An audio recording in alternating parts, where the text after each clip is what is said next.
Good evening, I'm Nick Schifrin. Tonight on PBS News Weekend, abortion and the most vulnerable, how women on Medicaid are navigating rapidly changing rules across the country. Then Desperate Journey, an Afghan who fled the Taliban, got caught up in a European border dispute and survived by hiding in the woods for 8 days. We asked them to kill us, please, the soldiers. Please kill us, finish this story. But they didn't. They didn't. And aces at Wimbledon. The women's final at the All England Lawn Tennis Club serves up a few firsts. All that in the day's headlines on tonight's PBS News Weekend.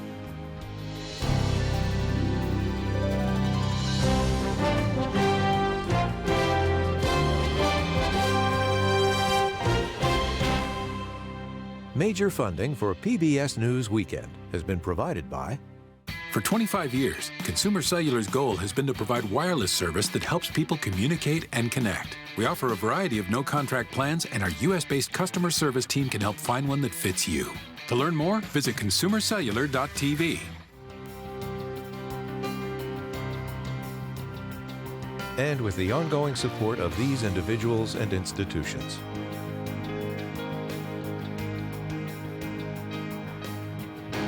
And friends of the NewsHour.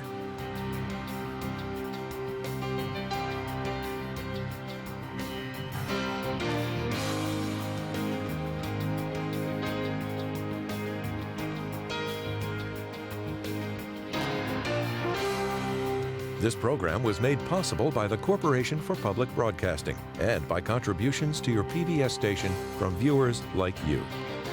Thank you. We begin tonight with breaking news as the island nation of Sri Lanka has descended into political turmoil. The country's president and prime minister will both resign, bowing to pressure after protests rocked the capital, Colombo. Tens of thousands of demonstrators broke through barricades and stormed the presidential residence, forcing him to evacuate. Crowds shouted and cheered as they roamed the halls, climbed statues, and defaced property. Separately, protesters broke into the prime minister's private residence and set it on fire. The crowds were a crescendo of Sri Lankans' discontent against leadership they deem responsible for the nation's worst economic crisis in a generation. To get rid of the president and the prime minister and to have a new era for Sri Lanka. Also, I feel very, very sad that they didn't go earlier, because had they gone earlier, there wouldn't have been any destruction. And it's time that we got all our stolen money back to this country. Sri Lanka's president will officially step down next week. In Japan, we're learning more about the assassination of former Prime Minister Shinzo Abe.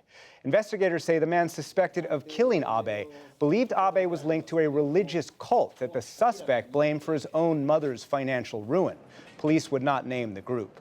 Authorities continue to question the 41-year-old former member of Japan's Navy who's admitted to shooting Abe with a homemade gun made from 2 metal pipes wrapped in black tape. At the site of the shooting today, mourners paid their respects, laying bouquets and shedding tears. And the hearse carrying Abe's body drove over 300 miles from the small town of Nara, where he died, to Abe's home in Tokyo. His funeral will be held early next week. Secretary of State Antony Blinken today chastised China for what he called its continuing support of Russia for its war in Ukraine. In Indonesia, at a G20 meeting, Blinken met China's foreign minister for more than 5 hours. Later, at a news conference, Blinken said he detailed Russia's aggression and refuted China's claim of neutrality. I shared again with the State Councilor that we are concerned about the PRC's alignment with Russia. Now, what you hear from Beijing is that it claims to be neutral.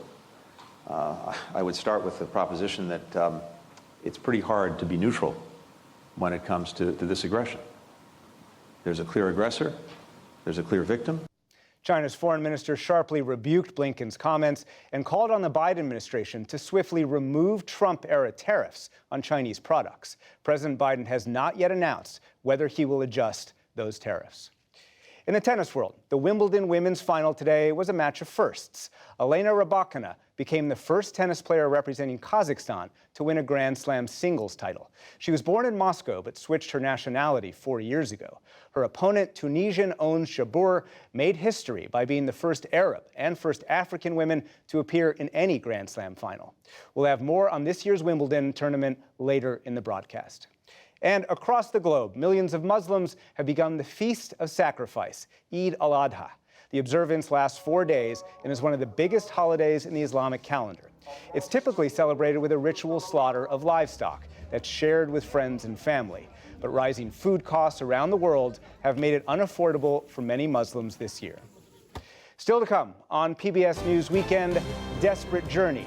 An Afghan refugee flees the Taliban only to get caught up in geopolitics and a violent crackdown in Europe. And tennis history in the making at Wimbledon.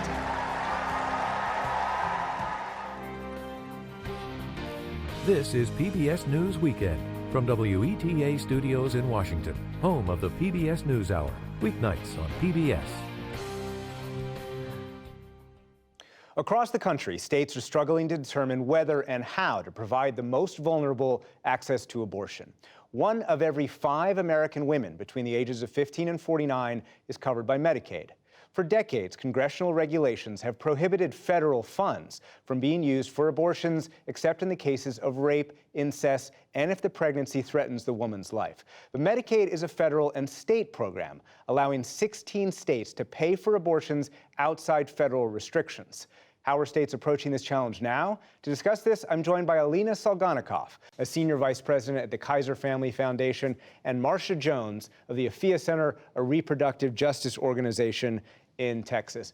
Welcome, both of you, to PBS News Weekend. Alina Solgonikoff, let me start with you. Are states today that protect abortion rights adjusting their Medicaid policies to help women seeking abortion? They're trying to do what they can to protect abortion access in terms of protecting clinicians and women from criminality in other states, as well as providing funds. And also supporting infrastructure so that abortion clinics have the necessary means to provide abortions not only for the women who reside in those states, but from people who will be coming from other states as well. Marcia Jones, who is bearing the brunt of this problem when it comes to abortion access and Medicaid? So poor women are bearing the brunt of this, specifically poor non-white women. So poor Black women, poor Hispanic women, poor Indigenous women are bearing the brunt. So the folk who have the least access are the folk who are bearing the brunt of this. Alina Solgonikoff, I think it's important that you explain one thing, which is, can a woman travel across state borders using Medicaid in order to get an abortion in a state that still has abortion rights? Typically, Medicaid only pays for services that are provided in the state.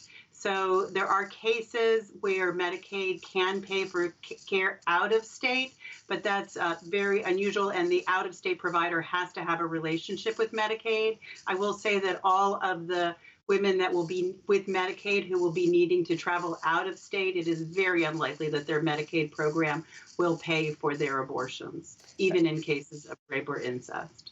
And so, Marcia Jones, given that restriction, given the people who you said you've been trying to help, what are you hearing from the women who are reaching out to you?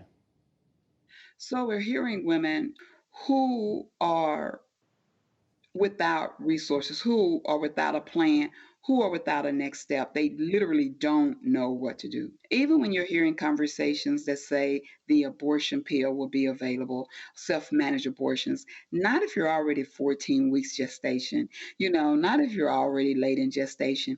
That sounds good, but it's not going to be available for the women that we serve. And we're talking about Texas. We are talking about Texas. No exception. Alina Solgonikoff, on Friday, President Biden issued an executive order aimed at protecting access to reproductive health services. Will it have any impact on this discussion that we're having right now? I think the president wanted to make clear that he was putting the full force of the federal government to the extent possible to assure that people have access to the full range of reproductive health services.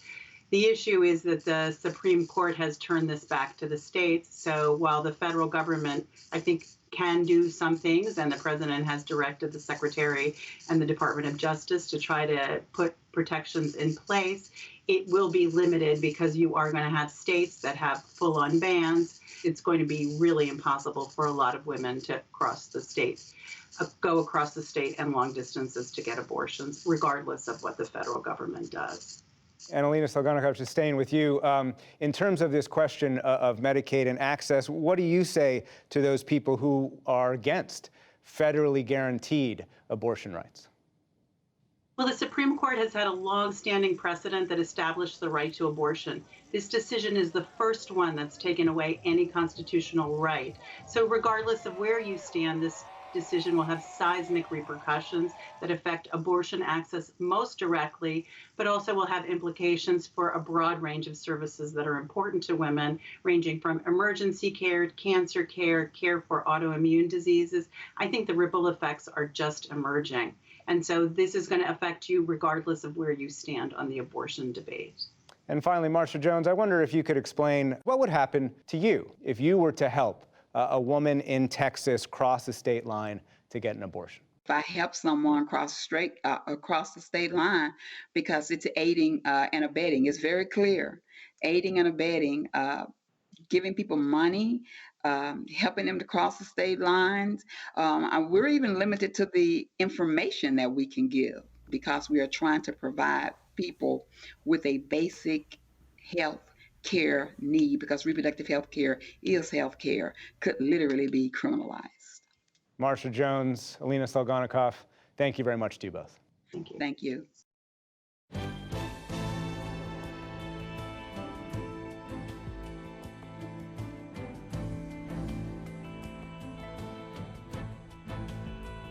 Since the beginning of the Russian invasion, almost 4 million Ukrainian refugees have fled their homes into neighboring Poland. The country has welcomed them warmly, and the government provides access to all social services. But at the same time, Poland has pulled the welcome mat from thousands of Middle Eastern migrants. Ali Rogan has the story of one Afghan refugee whose journey shows not all migrants are treated equally. Khaled Mohebi never wanted to leave Afghanistan. He had a good life as a software developer and coach of a computer programming team, a life made possible by peace. We were developing, nobody think about it that one day Taliban will come back, because nobody support them. But they did come back as the United States withdrew last August. Khaled worked for an American company. He knew he had to flee. He had a U.S. visa, but like so many Afghans, was turned away at the Kabul airport. So he began an almost 3,000-mile journey by car. He made it to Iran, and from there flew to Moscow in mid-September, where his programming team was set to compete a few months later. But after the games, Russia wanted to send them back. Khaled's Russian contacts suggested he travel to Poland on foot through Belarus. They asked us to go there illegally. We said, oh, why? We are educated, we are from national team, we can go anywhere illegally. Why we do it, and why we play a game with our life? But he realized Russia was willing to play that game. So Khaled and his friends devised a plan. 2 days before our visa expired, we bought some jackets and we traveled there. And we thought that, okay, when we arrive to the Polish border, we will show our documents and everything, and they will help us. But Khaled didn't know that Belarusian President Alexander Lukashenko, an ally of Russia's Vladimir Putin, was playing his own dangerous game, luring migrants from the Middle East and South Asia, then pushing them to the borders of his Western neighbors. The group arrived at the Polish border in mid-October, walking straight into the no-man's land of a hybrid war, facing barbed wire and armed guards. They hid in the wilderness for 4 days, then tried to escape back to Belarus, but were caught. They shocked me by electric shock, and hunter dog destroyed this part of my jacket and my face and hand. And finally, the soldier fired 10 or 5 centimeter distance with my head by gun. They said, okay, now we didn't kill you, so you have another chance. You can go to the Poland. Don't come back. And we saw, oh, how? Because we didn't have food, water, we didn't eat anything for 4 days. But he still had his smartphone with a little bit of power left. So he posted an SOS on Facebook, writing, "There is a Cold War between Belarus and Europe, and we are the cannon fodder." We received messages from all around the world. One message was from Polish journalist Andrzej Meller, who had lived for years in Afghanistan but recently moved back to a small town on the Polish-Belarus border. I got a message from Herat, from a friend, who wrote to me that few of his Afghan friends, IT engineers, they are somewhere in the middle of the jungle at the border between Poland and Belarus. So he asked me, Andrzej, I think you live there. There's a kind of a war there. Could you help them? Meller also called Fundacja Ocaleni, a Polish volunteer group dedicated to helping migrants. We decided that we will do it officially, legally. We will call the border guard and they will ask for asylum in Poland. At the same time, local television and other media, radio will come to the spot. By the time the volunteers and cameras reached Khaled and his friends, they had been in the woods 8 days, all near death. Taliban is better than them, I think. We asked them to kill us, please, the soldiers. Please kill us, finish this story, but they didn't. He was really brave. It looked like he was taking responsibility for the whole group on some level. Mariana Vartetska was among the volunteers who met Khaled. They give us food, water, and clothes and everything, and I can't forget that. And I swear there, okay, I will help other guys like them one day, because they were like angel. They arrived there and they saved us. Mariana told Khaled he'd have to go with the Polish border guards to apply for protection. He asked me if I could promise him that it was going to be okay. I remember his face and his eyes when I had to tell him that I couldn't promise him that it was going to be okay, because I didn't know that. But the guards' behavior towards Khaled changed when they had an audience. This time it was different. They didn't push us back to the Belarus, and they act very normal and standard, like we are good police and we will not send you back. Once Khaled applied for international protection, he spent a few weeks in a refugee camp. And a few weeks later, he moved in with a family in Warsaw and applied for a work permit.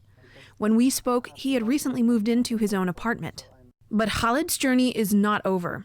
Just a few weeks after our interview, he learned he wouldn't get an update on his work permit until October, due to the influx of Ukrainian refugees.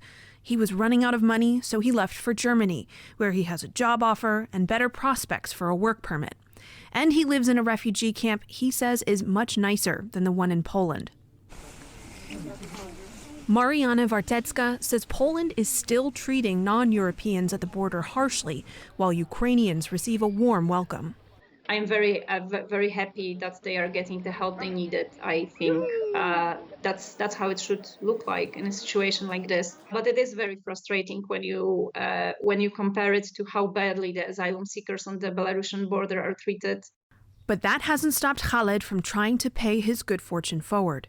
When he was in Poland, he volunteered at a shelter for Ukrainian refugees. After everything you have been through, where do you find the ability and the desire to help Ukrainian refugees? When you help somebody, a refugee, and when you see he's happy and a smile, it will send you a positive energy, and it will help me too. Even while his own future in Europe is uncertain, Khaled is already making good on his pledge to help others like him. For PBS News Weekend, I'm Ali Rogan.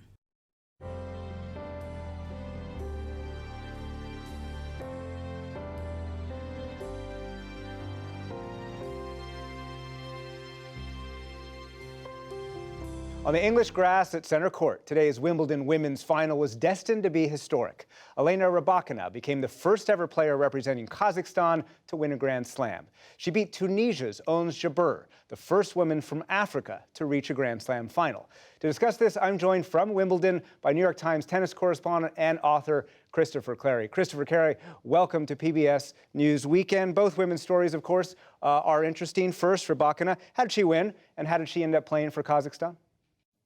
Well, Elena Rybakina is a very powerful 6-footer who can run like a deer, to be honest with you. And she played a wonderful match today and started a bit slowly, was nervous. I mean, both women are in uncharted territory for them, not ever having gotten past the quarterfinals in a Grand Slam before in singles. So you didn't know how they were going to react. Rybakina had trouble with her strokes early, and she really found her rhythm in the second and third sets, started dominating with her big flat shots, tracked down a lot of Jabeur's signature drop shots, and finished it off. And the amazing thing was when she won, this is the biggest moment of her life, it was like she basically had just won the first point of the match. Hardly any expression on her part, hardly any emotion, but the emotion came later in the press conference when she broke down in tears. But on the court, you never would have known it was her first Wimbledon title. And tell us about her story. She decided to play for Kazakhstan 4 years ago. How did that come about? There have been a number of Russian players over the years when they've been lacking funding at home. We'll look to some of the other Soviet republics where the funding's greater, looking for some athletes who can play certain sports, and they make a shift. She wasn't the first, but she was in many ways one of the most recent ones to do it. And at the time, she wasn't considered one of the most promising Russian juniors, wasn't getting the funding that she needed, and so she decided to switch. Doesn't speak Kazakh. Obviously, there's language there is Kazakh and Russian, big former republic. And, she got coaching, all kinds of support.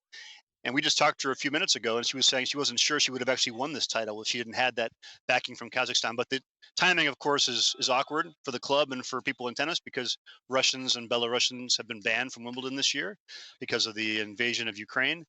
And I don't think the England club had in mind to having a ethnic Russian who grew up in Russia and recently lived there receiving the trophy on the center court today. That wasn't part of the operational plan. Well, there's always politics when it comes to this, so tell us about that decision that Wimbledon made. The other Grand Slam tennis tournaments have not banned Russians. Why did Wimbledon? Look, I think it was a combination of factors. You're right. Wimbledon is really an outlier on this issue in tennis, not so much in world sport, but definitely in tennis. And I think was the British government, led then by Boris Johnson, was pretty adamant that there had to be some sort of either concession from the Russian players that they were to take part, some sort of a denunciation of their government and its objectives in Ukraine, or some other sort of gesture. And I felt the club here that runs Wimbledon felt they had to do something. And they didn't want to make the players basically go against their country publicly. It could have put their families at risk. So they decided to just ban Russians and Belarusians altogether, which has been a long time since that happened in tennis, since post-World War II era with the Germans and the Japanese. So it's pretty extraordinary. And there was a lot of reaction within the tennis tours. They took away the ranking points, which is unprecedented from Wimbledon, which created a lot of backlash. The players who did very well here this year, for example, will not rise in the rankings. Some of them will even drop. Let's talk about Ons Jabeur. The crowd seemed to be behind her, certainly, all day. She's well-liked on the tour. She's known as the Minister of Happiness. What does she represent for the women's games? Well, look, I think people were really excited, and they still are, about Ons Jabeur and all that she can bring to tennis and to sports. There aren't that many people in the history of this game from Arab nations or from the African continent on the women's side who've done particularly well. Ons is an exceptional talent, and she's very charismatic, extremely likable. Her game is magnetic, all kinds of variety and style and panache there. So I think really everybody was sort of primed to celebrate that, and in some ways Elena Rybakina upset the apple cart in that regard. But I think Ons, what she brings is a chance to really reach a whole new audience and market, not just for women's tennis, but for women's sports. And people here in the game and at Wimbledon are very aware of that. And on the men's side, of course, we should talk about that. Novak Djokovic going for his 7th Wimbledon. He's facing the fiery, the unpredictable Nick Kyrgios. Could a win for Djokovic, you think, cement his legacy as the greatest of all time? Look, I personally don't believe in that debate. I think there's too much that's changed over the years to compare the greats of the past long ago with the greats of today. The Grand Slam tournaments didn't matter as much in terms of the counting all your numbers of titles back in the days of Rod Laver and Ken Rosewall and Bill Tilden, if you want to go way back, as they do now. Not everybody played them for a long time either. But in terms of this era and what it represents, that number of who has the most Grand Slam singles titles is big. And right now, Rafael Nadal, who had to pull out of here with an injury, has 22. Djokovic and Roger Federer have 20. And Djokovic is very, very committed to chasing that number down. He has been number one longer than any other player in this era. He has winning head-to-head records against Nadal and Federer. So this is a huge match for him. And he may not be able to play the U.S. Open at all because he remains unvaccinated and may not be able to get into the country as the way the rules stand right now. Christopher Clarey of the New York Times joining us from Wimbledon. Thank you very much. My pleasure.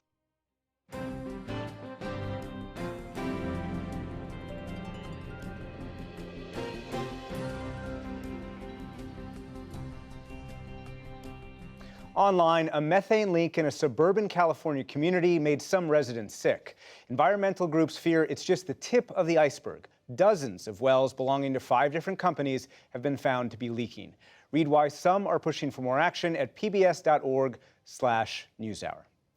And that's our show for tonight. I'm Nick Schifrin. For all of us at PBS News Weekend, I hope you had a good day. Have a good night. See you tomorrow. Major funding for PBS News Weekend has been provided by and with the ongoing support of these individuals and institutions.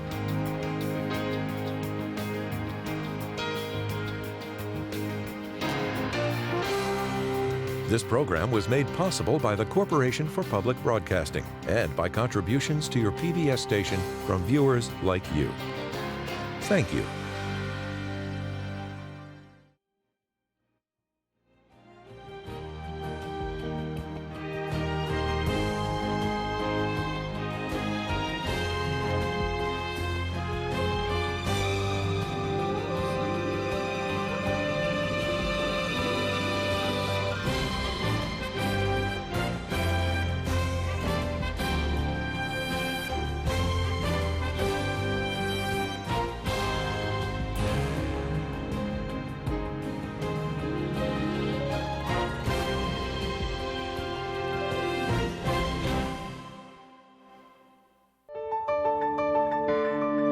You're watching PBS.